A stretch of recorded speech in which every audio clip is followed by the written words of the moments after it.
Hello again, and thank you for joining me with Give Me Five. I'm Jerry Glad with Lambs Chapel Christian Center.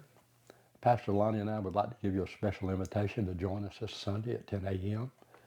at Lambs Chapel, 3514 Southborough Road. Our services start at 10 a.m., and we would love to have you come and join us and experience the love that we feel that just is all over Lambs Chapel. Come and meet the people. You won't be sorry. I promise you that. Anyway, let's get back into Romans. We'll be looking at chapter 10 today. And it reads, "My beloved brothers and sisters, the passionate desire of my heart and constant prayer to God is for my fellow Israelites to experience salvation. For I know that although they are deeply devoted to God, they are unenlightened. And since they've ignored the righteousness God gives, wanting instead to be acceptable to God because of their own works, they've refused to submit to God's faithful righteousness. For the Christ is the end of the law, and because of him, God has transferred his perfect righteousness to all who believe. Moses wrote long ago about the need to obey every part of the law in order to be declared right with God. The one who obeys these things must always live by them. But we receive the faith of righteousness that speaks an entirely different message. Don't for a moment think you need to climb into the heavens to find the Messiah and bring him down, or to descend into the underworld to bring him up from the dead.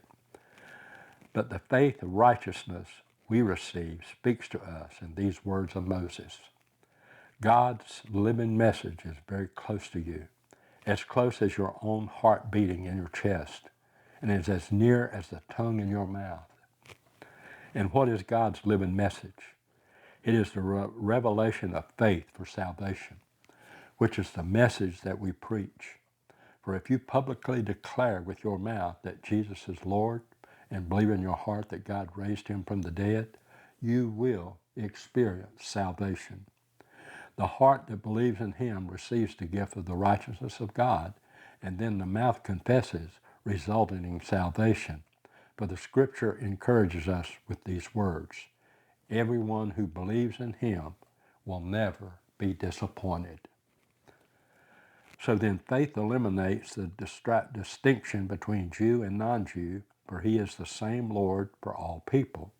And he has enough treasures to lavish generously upon all who call on him. And it's true. Everyone who calls on the name of the Lord will be rescued and experience new life. But how can people call on him for help if they've not yet believed? And how can they believe if in one they've not yet heard of? And how can they hear the message of life if there is no one there to proclaim it? And how can the message be proclaimed if messengers have yet to be sent? That's why the scriptures say, how welcome is the arrival of those proclaiming the joyful news of peace and of good things to come. But not everyone welcomes the good news, as Isaiah said, Lord, is there anyone who hears and believes our message? Faith then is birthed in the heart that responds to God's anointed utterance of the Anointed One. Can it be that Israel hasn't heard the message? No, they have heard it, for the voice has been heard throughout the world, and its message has gone to the ends of the earth. So again, I ask, didn't Israel already understand that God's message was for others as well as for themselves? Yes, they currently did understand, for Moses was the first to state it.